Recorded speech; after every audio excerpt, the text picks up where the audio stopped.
आज आप लोग यहाँ सब एकत्रित हुए हैं अपने व्यस्त कामों से थोड़ी देर के लिए छुट्टी लेने से कोई हर्जा नहीं है, अच्छी बात है।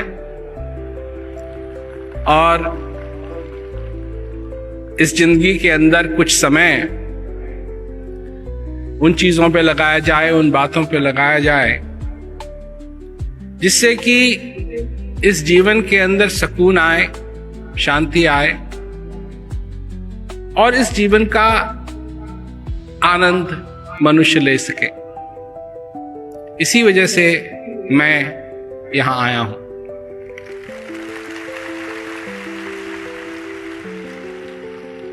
तो आपकी जिंदगी के अंदर सबसे ज्यादा महत्व आप अपने कामों को देते हैं क्योंकि उसी में व्यस्त रहते हैं। तो ये आपका दृष्टिकोण है। अब दो चीजें हैं, दो बातें हैं। अंग्रेजी में कहते हैं इसको सब्जेक्टिव, और इसका अर्थ यह हुआ कि किसी चीज को निजी दृष्टिकोण से देखना। जो तुम्हारा जो दृष्टिकोण है उससे देखना। और एक चीज हुई ऑब्जेक्टिव। और ऑब्जेक्टिव क्या है, इसका ट्रांसलेशन क्या है कि जो चीज है उसको असलियत में देखना। तो एक चीज तो हुई तुम्हारा दृष्टिकोण और एक चीज हुई असलियत। अब यहां लोग बैठे हैं, इतने चुप होकर के बैठे हैं, इसका मतलब वो सुनना चाहते हैं असलियत और मेरा दृष्टिकोण, इसमें क्या अंतर है। तो अंतर यह है कि जब अर्जुन ने कहा भगवान कृष्ण से कि चलाओ मेरा रथ, ले जाओ, बीच में ले जाओ, मैं देखना चाहता हूं कि आज किससे मेरे को लड़ाई करनी है। तो जब अर्जुन ने देखा तो क्या कहा, मैं नहीं लड़ता। क्यों नहीं लड़ता? अब ये उसका दृष्टिकोण है। ये तो मेरे पूर्वज हैं, ये मेरे भाई हैं, मेरे गुरु हैं यहां, मैं इनसे कैसे लड़ूंगा? एक भाई दूसरे भाई को कैसे मारेगा? ये हुआ अर्जुन का दृष्टिकोण, सब्जेक्टिव। और अब भगवान कृष्ण उसको समझाते हैं कि जो तू देख रहा है ना अर्जुन, वो वैसा नहीं है, एक असलियत है। एक असलियत क्या है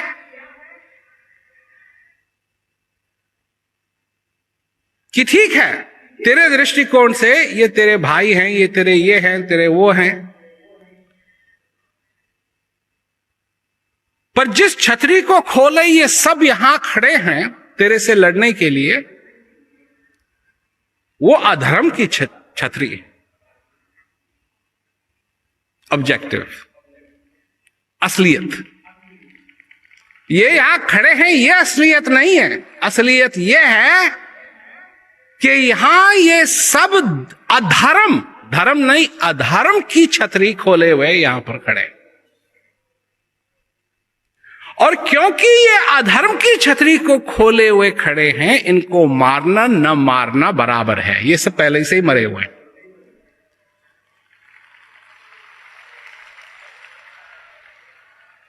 तो मैं कौन किसको मारना है किसको नहीं मारना है वो समझाने के लिए नहीं आया हूं। बात है कि हमारा दृष्टिकोण क्या है और असलियत क्या है। तो हमारा दृष्टिकोण यह है कि हमको ये करना है, ये करना है, किसी की अगर शादी हुई हुई है, ये हमारी बीवी है, उसके बच्चे हैं, परिवार है उसका, ये मेरे बेटे हैं, मेरे बेटे हैं।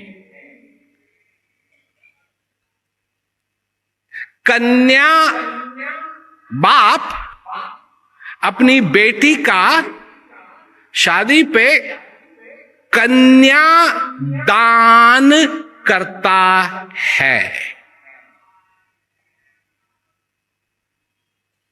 रिवाज है, रिवाज है तो सब लोग करते हैं, कभी सोचते नहीं है कि ये मेरी कैसे हो गई।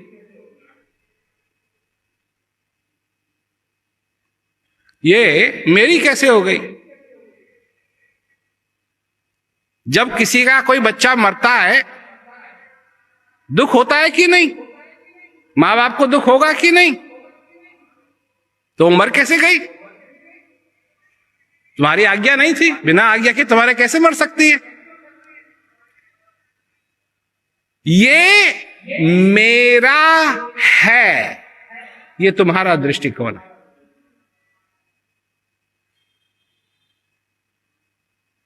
ये मेरी जिम्मेवारी है, ये तुम्हारा दृष्टिकोण है। असलियत क्या है?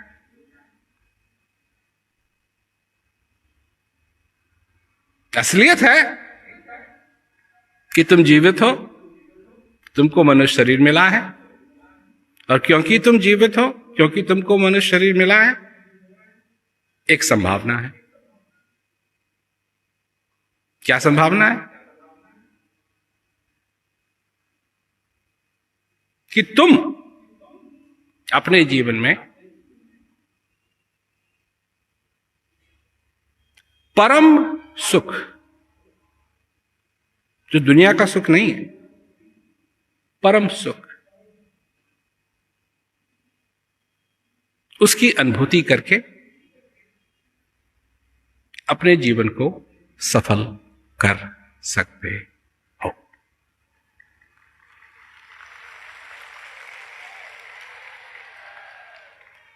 परंतु क्योंकि सिर्फ तुम अपने दृष्टिकोण से सारी दुनिया को देखते हो, तो जब मैं कहता हूं कि तुम अपने जीवन में परम सुख की अनुभूति करके अपने जीवन को सफल कर सकते हो, ये तुम्हारे दृष्टिकोण में है ही नहीं। तुम्हारे दृष्टिकोण में क्या है कि कर्मों का फल भोगोगे, अच्छे अच्छे कर्म करो ताकि वो अच्छे अच्छे कामों को करके और तुमको अच्छा अच्छा भोग मिले। तो तुमने क्या किया? क्योंकि वही किया होगा जो अब कर रहे हो। फिर आओगे, फिर आओगे, फिर आओगे। पर इस बार क्या ऐसा करोगे जो तुमने पहले ही नहीं किया? क्या तुम अपने जीवन में ऐसा क्या कर सकते हो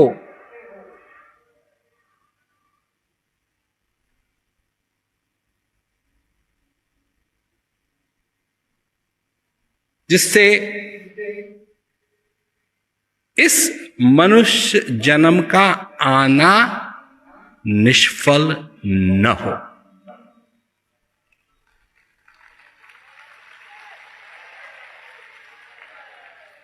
क्योंकि हम किसी धर्म के पीछे नहीं हैं। सब धर्मों का हम आदर करते हैं, किसी धर्म की हम निंदा नहीं करते हैं, और किसी भी धर्म का आदमी हमारे पास आए, हम उसकी यही कोशिश करते हैं कि उसका जीवन सफल हो। तो बार बार जो आने की बात है, ये अन्य धर्मों के लोगों को हम नहीं बता सकते, क्योंकि वो नहीं मानते हैं इस बात। परंतु ये बात कि अब जो तुमको मनुष्य जन्म मिला है, तुम इस मनुष्य जन्म में ऐसा क्या करोगे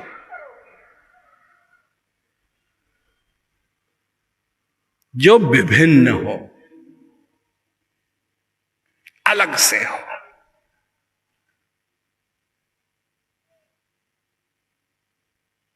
यह बात है समझने की। और वो बात याद रखना, सब्जेक्टिव और ऑब्जेक्टिव। सब्जेक्टिव जो निजी दृष्टिकोण है, क्योंकि तुम उसी तरीके से चलते हो इस जीवन के अंदर जो तुम्हारा निजी दृष्टिकोण है। और निजी दृष्टिकोण में क्या है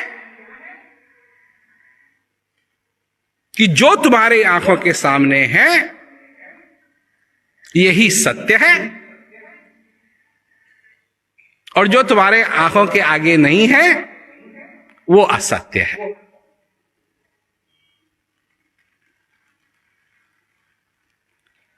पर ये तुम्हारा दृष्टिकोण है, असलियत नहीं। असलियत कोई चीज और है।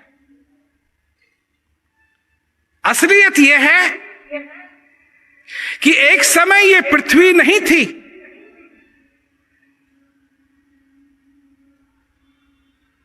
और एक समय ऐसा आएगा कि ये पृथ्वी नहीं रहेगी।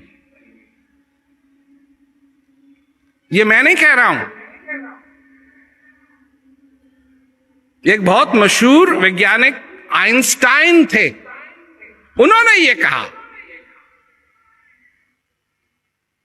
ये बात धार्मिक बात नहीं है, ये बात वैज्ञानिक बात है।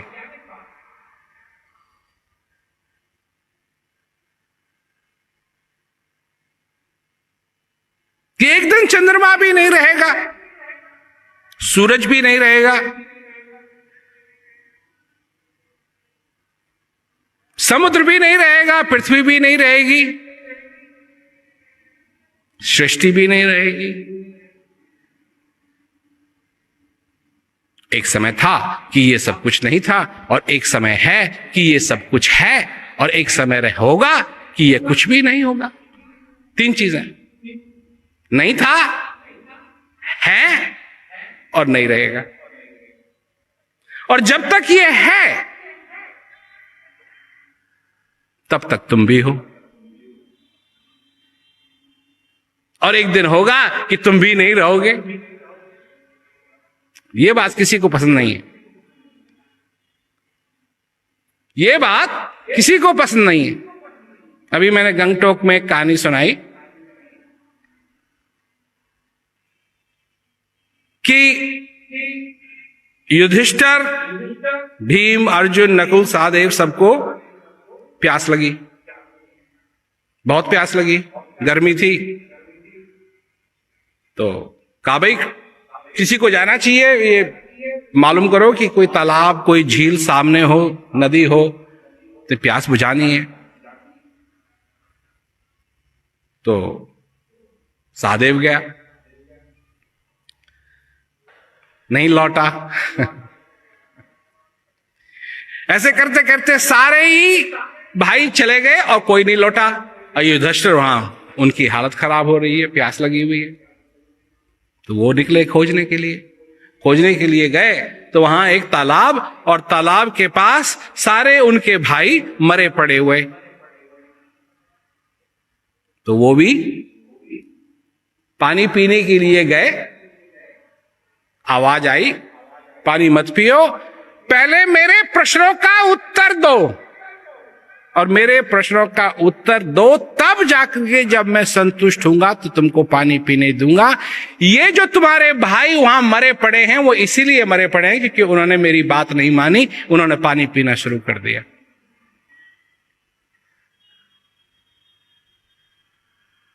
युधिष्ठिर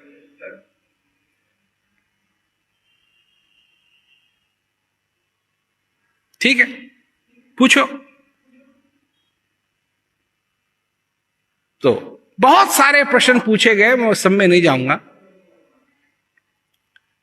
पर एक प्रश्न पूछा गया कि सबसे विचित्र चीज क्या है।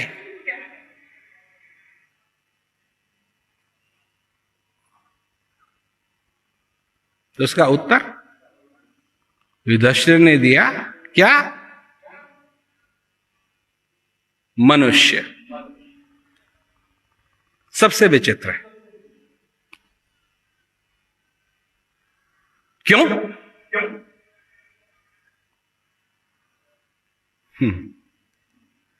ध्यान से सुनना इसका उत्तर। क्यों विचित्र हो तुम? तुम्ही नहीं, मैं भी मनुष्य हूं, सब यहां मनुष्य बैठे हैं। तो हम लोग क्यों विचित्र हैं? क्योंकि हमको मालूम है कि एक दिन हमको जाना है।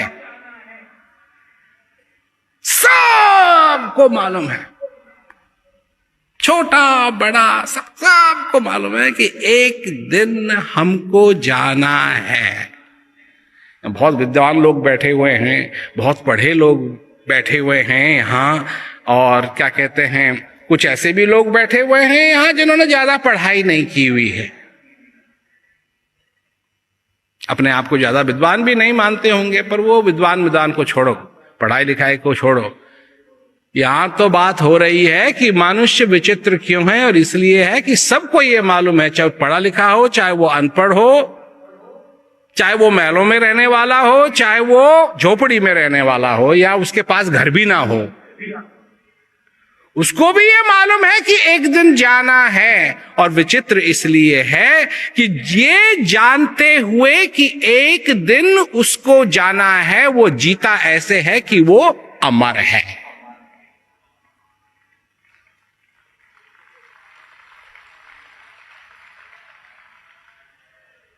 मैं पूछता हूं तुमसे,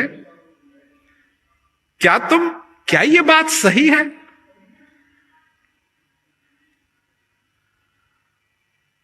नहीं, 2 ही 3 आवाज सुनाई दी मेरे को, सही है। अच्छा, जो इस बात को सही समझता है कि सबको मालूम है, ये सबको मालूम है कि एक दिन जाना है, परंतु तुम जीते ऐसे हो कि तुम अमर हो, जरा हाथ ऊपर करना।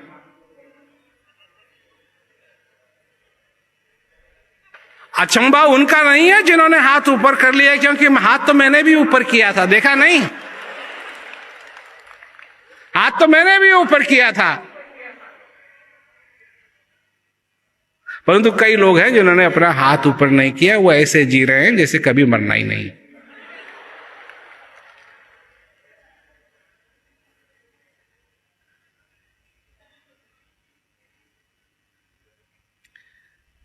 मैंने बात समझाई है ना सुबह जब मैंने चालू किया बोलना, सब्जेक्टिव ऑब्जेक्टिव, निजी दृष्टिकोण और असलियत।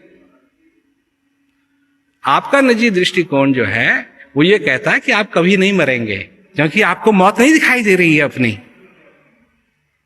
परंतु असलियत क्या है? असलियत यह है कि आपका नंबर लिखा हुआ है, वो पहले से ही लिखा हुआ है। जिस दिन आपने पहली श्वास ली उस दिन आपका नंबर लिख दिया गया। अब चाहे कितनी भी कोशिश कर लो, जितनी भी कोशिश कर लो, वहां लोग हैं जो जो जो अपना क्या कहते हैं क्रायोजेनिक्स में विश्वास करते हैं। क्रायोजेनिक्स ऐसी चीज है कि इतना चीज को ठंडा कर दिया जाए कि वो एकदम, जैसे अचार डालते हैं उसमें जल्दी खराब नहीं होता ना आम, उसी तरीके से उसको इतना जमा देते हैं कि फिर वो आदमी वैसे का वैसा ही रहेगा। तो उनकी आशा है कि कभी भविष्य में वैज्ञानिक लोग कोई ऐसी चीज बना देंगे कि इन लोगों को फिर जीवित कर दिया जाए। उनके गर्दन पड़ी हुई है, उनके सिर पड़े हुए हैं, बस।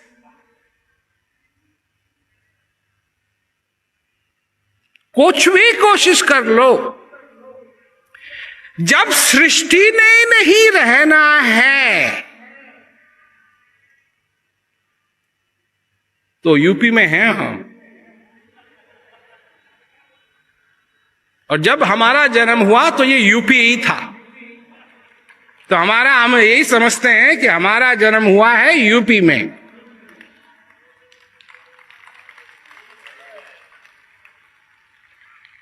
तो यूपी में एक कहावत है क्या कि जब सृष्टि नहीं रहेगी तो तुम किस खेत की मूली हो?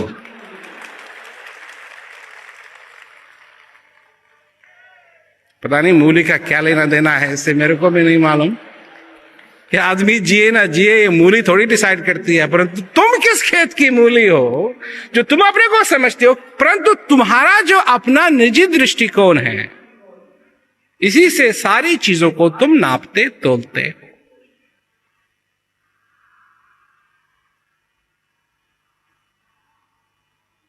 भगवान क्या है? कहते हो कि अगर तू है तो मेरे आंखों के सामने आ। तुम समझते हो कि अगर भगवान तुम्हारे आंखों के सामने आ भी जाए तो तुम्हारी जिंदगी बदल जाएगी।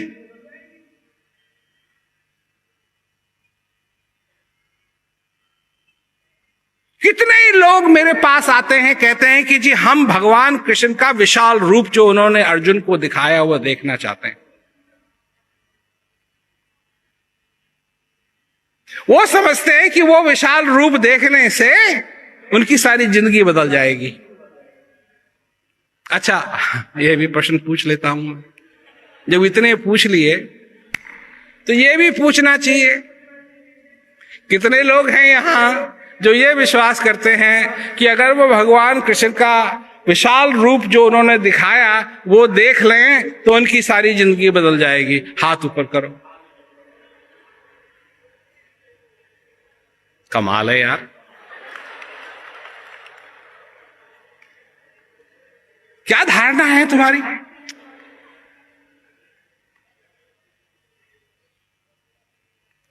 भगवान कृष्ण ने वो विशाल रूप एक बार नहीं धारण किया था, 10 बार धारण किया था।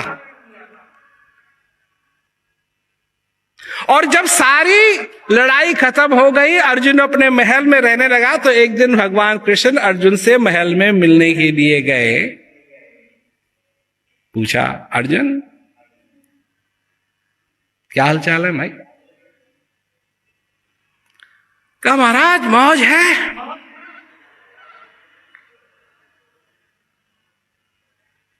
12 साल वनवास में रहे, 13वीं साल गुप्त रह करके रहना पड़ा।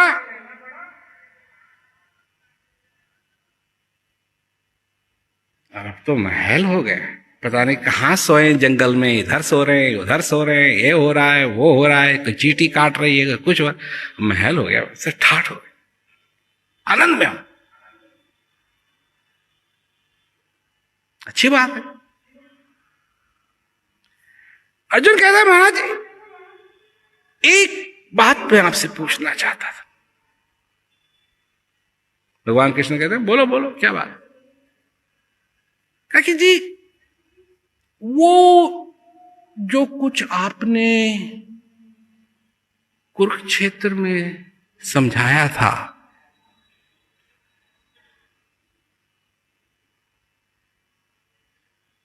वो मैं भूल गया।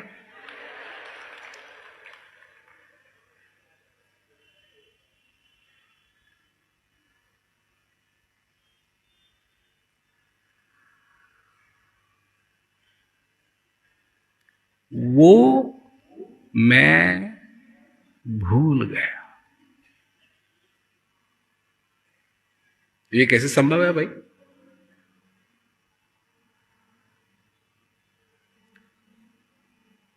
ये कैसे संभव है?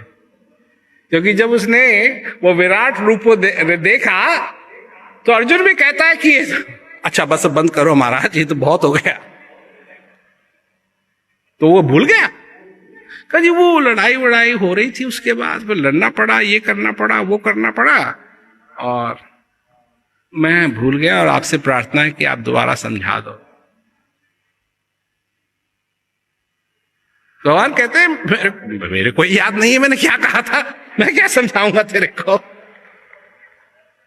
वो तो वो समय था, वो मैंने सुना दिया तेरे को जो सुनाना था।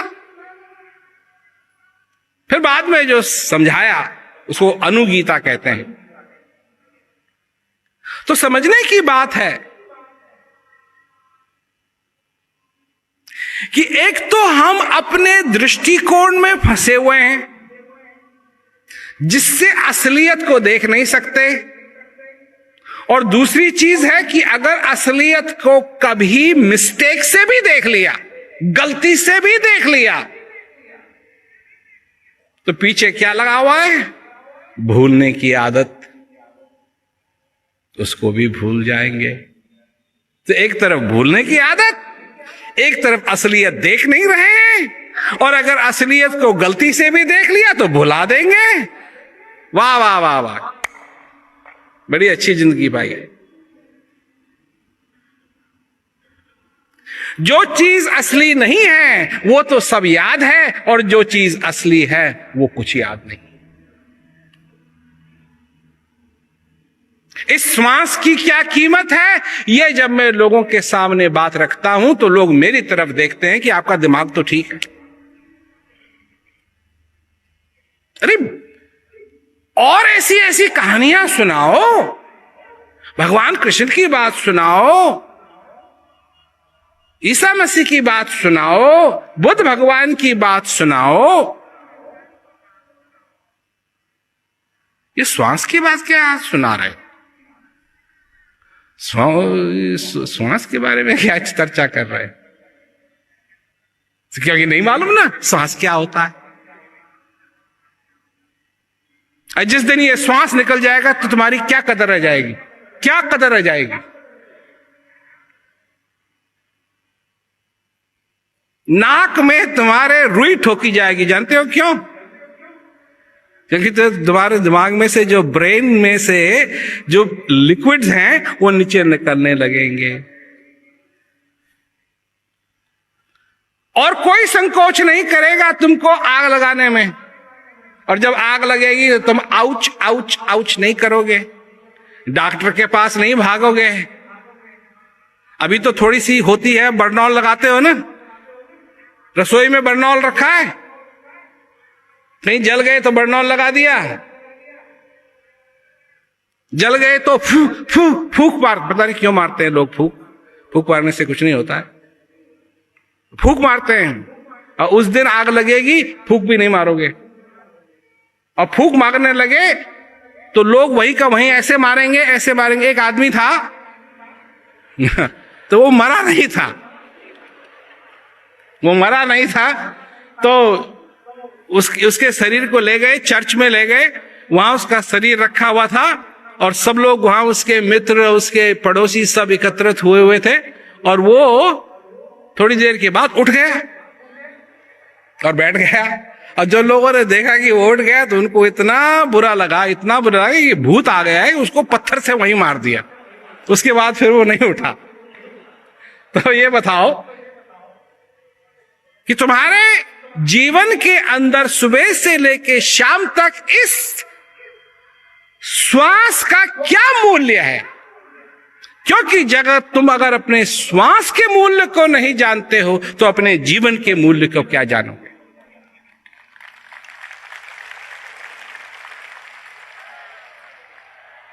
तुम अगर श्वास के मूल्य को नहीं जानते हो तो इस जीवन के मूल्य को क्या जानोगे?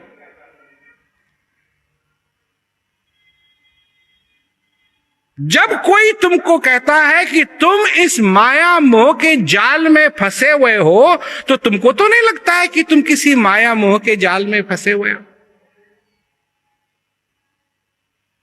क्योंकि ये तुम्हारा दृष्टिकोण है, और सत्य यह है कि तुम फंसे हुए हो।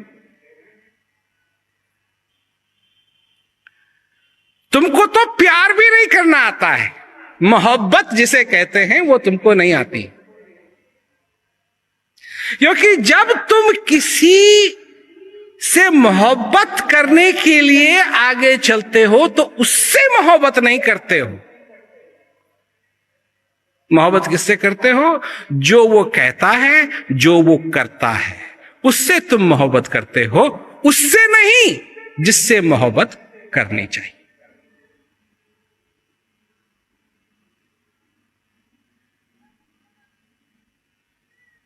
सुनने की बात है। तुम किसी से मोहब्बत करते हो? भाई पहले पूछ लूं, कहीं मोहब्बत के रोड पे ज्यादा जाकर के फिर पता लगे यहां कोई करता ही नहीं है मोहब्बत। किसी से मोहब्बत करते हो? हैं?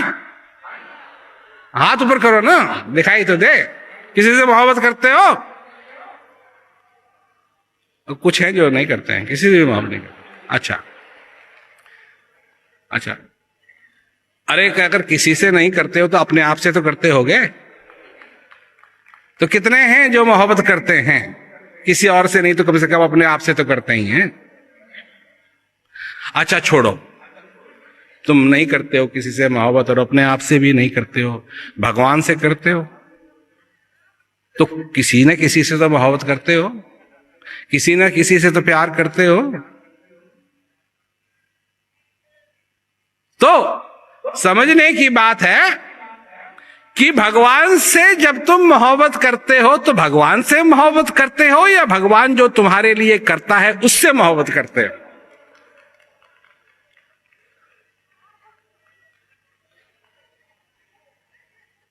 सुनाना हमारा काम है, समझाना हमारा काम है, समझना तुम्हारा काम है। हमने ऐसा प्रश्न पूछ दिया है कि हो सकता है कि पहले किसी ने तुमसे नहीं पूछा होगा। तुम भगवान से मोहब्बत करते हो, तुम भगवान से प्रेम करते हो, तुम भगवान से प्यार करते हो या भगवान जो तुम्हारे लिए करता है उससे प्यार करते हो?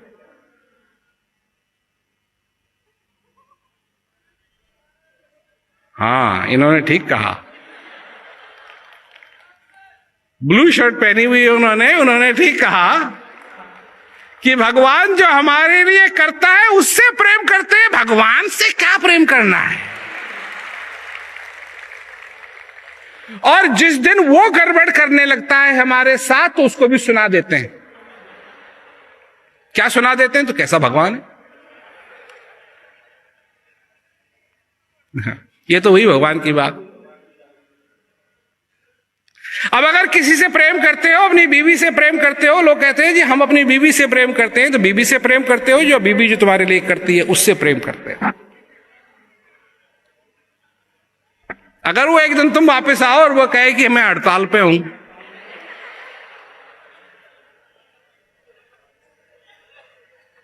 मैं हड़ताल पे हूं, खाना नहीं दूंगी, घर भी तुम्हारा साफ नहीं करूंगी, खाना भी नहीं बनाऊंगी, घर भी साफ नहीं करूंगी, पानी का एक ग्लास नहीं दूंगी, और उल्टा सीधा तुमको कहूंगी कि तुम कितने गधे आदमी हो, कितने मनहूस आदमी हो, कितने बेकार आदमी हो, कितने निकम्मे आदमी हो।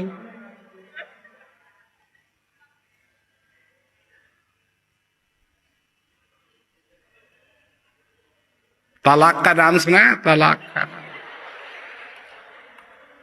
ये इसीलिए होते हैं क्योंकि प्रेम किससे किया?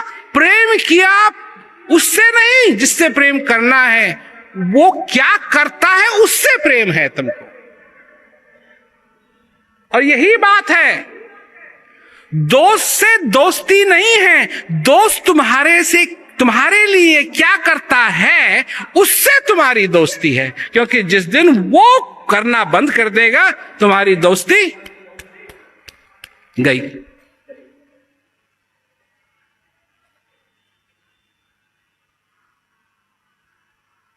ये हैं तुम्हारे हाल। तुमको मोहब्बत करना नहीं आता है। मोहब्बत होती है जब मोहब्बत हो गई तो वो कुछ भी करे तब भी मोहब्बत रहनी चाहिए। वो उसे कहते हैं असली मोहब्बत।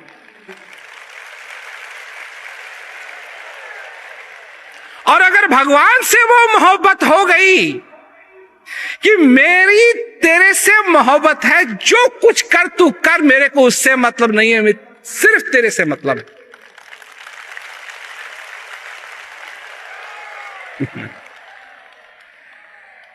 तुम जानते हो कि अगर ऐसा हो गया तो होगा क्या? तुम्हारी तो बंसी बजी जाएगी आराम से, क्योंकि फिर प्रेम हो गया है, असली प्रेम हो गया है। अब एक बात ये सुन लो कि भगवान को तुमसे प्रेम है या जो तुम करते हो उससे प्रेम है? नहीं, तुमको तो भगवान जो करते हैं उससे प्रेम है। सही बात है कि नहीं? वो कहीं गड़बड़, जैसे तुम्हारी शादी हुई, दूसरे दिन तुम्हारी बीबी गायब, तीसरे दिन तुम्हारा घर गायब,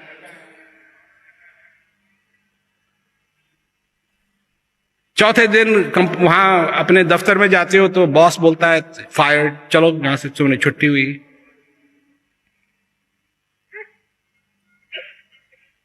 तुम्हारे साथ वही हाल होने लगे अगर,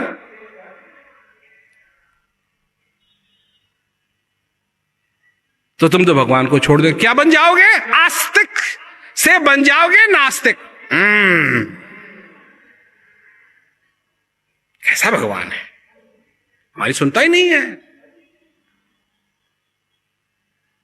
और फिर लोगों की भावना है अजी कभी तो कर ही दे, कभी तो कर ही देंगे, लगे रहो लाइन में, लगे रहो लगे रहो लगे रहो लगे, क्योंकि तुमको कर्म से मतलब है कि वो तुम्हारे लिए क्या करता है।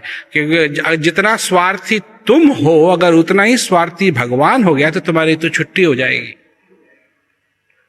सच में, अगर वो यही कहेगा कि तू अगर ठीक करेगा तो मैं तेरे को जिंदा रखूंगा और नहीं करेगा तो तेरे को मार दूंगा, तो यहां तो बहुत पॉपुलेशन बहुत ही कम हो जाए सारे संसार में।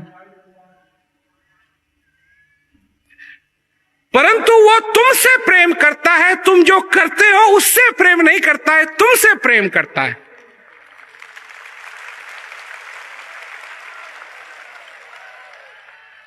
और ऐसे प्रेमी के लिए ऐसा ही प्रेम होना चाहिए जो सच्चा प्रेम हो। सच्चा प्रेम इसी को कहते हैं कि उससे प्रेम करे जिससे प्रेम करना है, उससे नहीं जो वो करता है। तुम्हारा जीवन धन्य हो जाए, क्योंकि ये है असलियत। तुम्हारा दृष्टिकोण क्या है?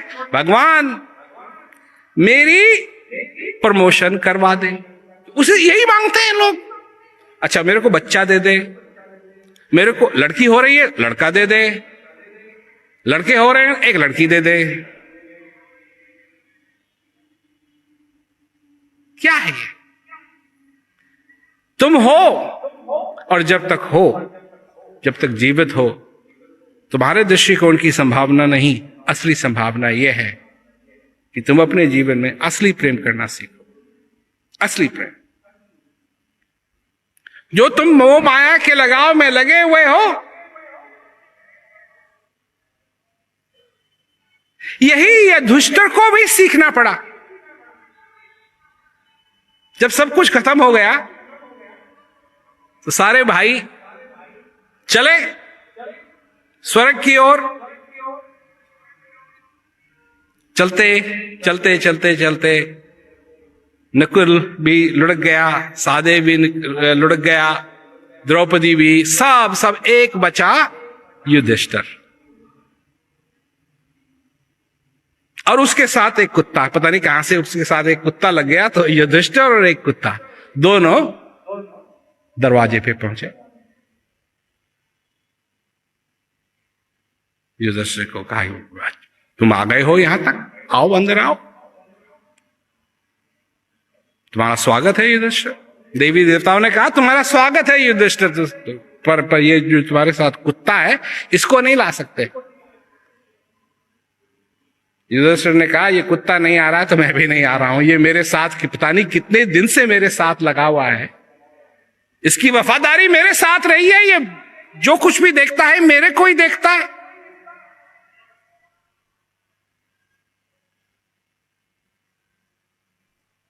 मेरे को ही देखता है, अगर ये नहीं आ सकता तो मैं भी नहीं आ रहा। क्या देख लो भाई, तुम यहां तक आए हो और यहां से वापस जाना पड़ेगा तुमको। युधिष्ठिर ने कहा कोई बात नहीं, मैं नहीं आ रहा, मैं जा रहा हूं। जैसे ही उसने ठान ली, जैसे ही वो मुड़ा, वो कुत्ता यमराज थे, यमराज के रूप में, कि युधिष्ठिर तुम धन्य हो, इस शरीर को लेकर के स्वर्ग तक पहुंचना आसान नहीं है, तुमने इसको कायम कर लिया, तुम धन्य हो, आओ। अंदर ले गए। जब अंदर ले गए तो युधिष्ठिर देखता है, अभी कहानी खत्म नहीं हुई है। तुम युधिष्ठिर के एक रिश्तेदार हो, जो इतना ताली वाली बजा रहे हो कि वो वहां पहुंच गया, मतलब पता नहीं मेरे को। युधिष्ठिर से प्रेम नहीं है, युधिष्ठिर ने जो किया उससे प्रेम है इनको। तो युधिष्ठिर जब गया तो उसने देखा कि सारे के सारे कौरव वहां हैं,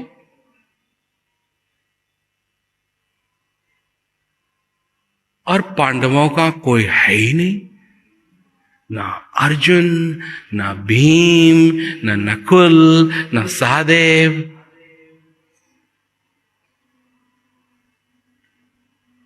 युधिष्ठिर कहता है मेरे को विश्वास नहीं हो रहा है कि ये कौरव यहां बैठे हैं स्वर्ग में।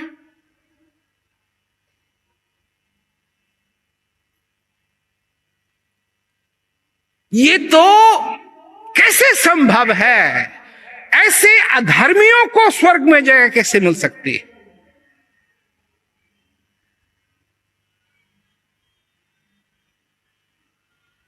इस कहानी का भी एक मूल है, मैं समझाऊंगा, पर कहानी का मूल है।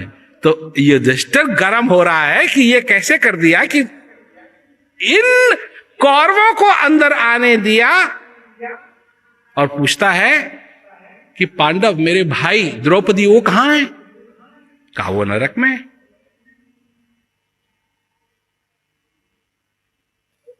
बड़ा गुस्सा आया है। ये क्या, ये तो नाइंसाफी है।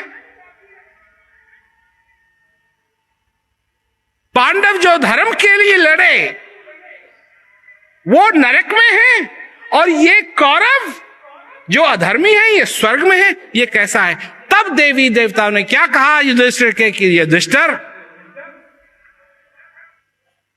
अभी तक तेरा मोह गया नहीं है,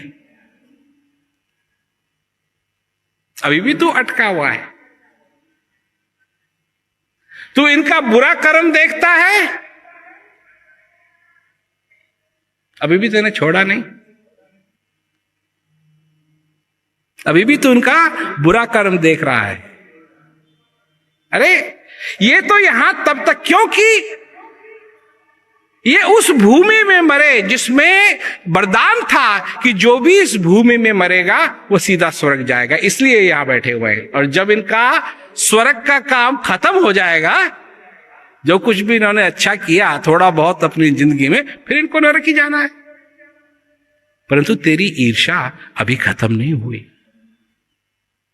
और तेरा मोह पांडवों के लिए, अरे वो तो थोड़े समय के लिए नरक में हैं। जब जो भी उन्होंने गलत किया जब वो खत्म हो जाएगा तो वो स्वर्ग में ही आएंगे। तब युधिष्ठिर को जब समझ में आया सब कुछ छोड़ दो, ईर्ष्या भी छोड़ दो, जिसको तुम ये समझते हो ये है वो है, सब कुछ छोड़ दो। जब उसने छोड़ दिया तब वो कहां गया? सीधा वैकुंठ गया। तब जाकर के उसको मुक्ति मिली। ये कहानी है। मूल क्या है इसका? तुम भी मोह माया में अटके हुए, अच्छा बुरा तुम भी देख रहे हो। जब ये सारी चीजें बंद होंगी तब तुमको क्या मिलेगा? मुक्ति मिलेगी। कब मिलेगी? जीते जी मिलेगी। और जिस दिन जीते जी मिलेगी, तुम्हारे अंदर का जो वैकुंठ है, तुम्हारे अंदर का जो वैकुंठ है, तुम उस वैकुंठ को समझ जाओगे और तुम्हारा जीवन सफल हो जाएगा।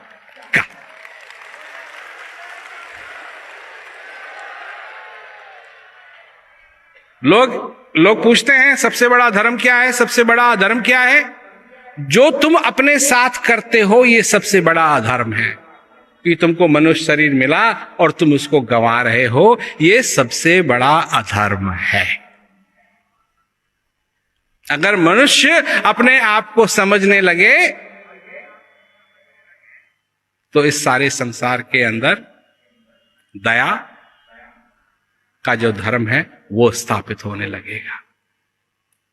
इस संसार के अंदर एक दूसरे की कदर मनुष्य करने लगेगा। ये हमने देखा है। हमारे प्रोग्राम जेलों में भी होते हैं, और उन जेलों में वो लोग हैं जिन्होंने आशा छोड़ दी है, और वो जानते हैं कि उनके साथ हमेशा अधर्म होता है, अधर्म होता है, अधर्म। कम से कम ये उनका दृष्टिकोण है कि अधर्म हो रहा है उनके साथ, उनको जेल में नहीं होना चाहिए। परंतु जिस दिन वो अपने धर्म को समझते हैं कि उनका क्या धर्म है, उस दिन सारा अधर्म उनके लिए खत्म हो जाता है। जानो समझो, अपने जीवन को सफल बनाओ, और मूल इसका यही है सारी चीज का, कि तुम कितने भाग्यशाली हो कि तुमको मनुष्य शरीर मिला है। तुमको मनुष्य शरीर मिला है। कई लोग हैं जो बूढ़े हो जाते हैं, अभी कई लोगों से मैं मिला और कई लोगों से अभी मेरे को मिलना है, बूढ़े हो जाते हैं, कहते हैं कि अब शरीर काम नहीं करता है। मैंने सोचा वही बात है, अपने से प्रेम नहीं किया, जो शरीर करता है उससे प्रेम है। यह सबसे गड़बड़ चीज है। अरे प्रेम करो, चाहिए शरीर काम कर। अरे अगर जब तुम जवान थे, अगर तुम्हारा हाथ टूट गया, मेरा हाथ टूटा था, जब मैं जवान था मेरा हाथ टूटा था, मैं बच्चा ही था मैं, तो जब मेरा हाथ टूटा तो मैं उसको काट करके फेंक दूं? क्यों? अरे काम नहीं करता है। नहीं, ये जो समाज तुम्हारे अंदर आ रहा है, जा रहा है, इससे प्रेम करना सीखो। तुम अटके हुए हो कि क्या हो रहा है, क्या हो रहा है, क्या हो रहा है, क्या हो रहा है, क्या हो रहा है। ये तो होता रहता है, ये तो होता रहेगा। परंतु इस जन्म में ये जो श्वास तुम्हारे अंदर आ रहा है, तुम इसको समझो, तो ये एक चीज विभिन्न हो जाएगी, और तुम्हारा ये मनुष्य सफल हो जाए। सभी लोगों को मेरा बहुत बहुत दुआ आशीर्वाद। प्रेम रावत जी को मैंने फर्स्ट टाइम लाइव सुना और इतना अच्छा लगा। अमेजिंग प्रोग्राम, और बिल्कुल प्रैक्टिकली उन्होंने लाइफ को सिखाया कि कैसे जीना चाहिए। प्रेम रावत जी को बहुत बहुत धन्यवाद देते हैं कि 50 साल से वो ये काम कर रहे हैं। इसके लिए बहुत बहुत उनको बधाई। वो इतने लोगों के अंदर इतने बड़े बड़े चेंजेस ला रहे हैं, और मेरी लाइफ के अंदर भी इतना चेंजेस आ रहे हैं इसको सुन के। वो जो कर रहे हैं वो शायद कोई नहीं कर रहा है इस दुनिया में। जो उन्होंने कहा वास्तव में वो जीवन में अपनाने की हम कोशिश करेंगे। बहुत कुछ सीखा उनसे, बहुत कुछ सुनाया उन्होंने, बहुत अच्छा लग रहा है। बड़ी ऑथेंटिक बात की, स्टूडेंट के लिए भी बात बड़ी अच्छी थी। लोगों ने बड़े प्रेम से सुना, और मेरे को यही आशा है कि जो कुछ भी उन लोगों ने सुना, कुछ ऐसा सुना कि उनके जीवन में थोड़ा सा परिवर्तन आए, सुख आए। और जो मैंने बात आगे रखी वो यही थी कि एक तो सब्जेक्टिव होती है जो हमारा दृष्टिकोण है, और एक ऑब्जेक्टिव है जो रियलिटी है। तो मेरी समझ से तो कि अगर हम रियलिटी को नहीं समझें और इस सारी दुनिया को हम ऑब्जेक्टिवली नहीं देखें, तो सब्जेक्टिव ही देखते रहें, तो इसमें अच्छा बुरा सब ये सब कुछ लगा रहेगा हमेशा।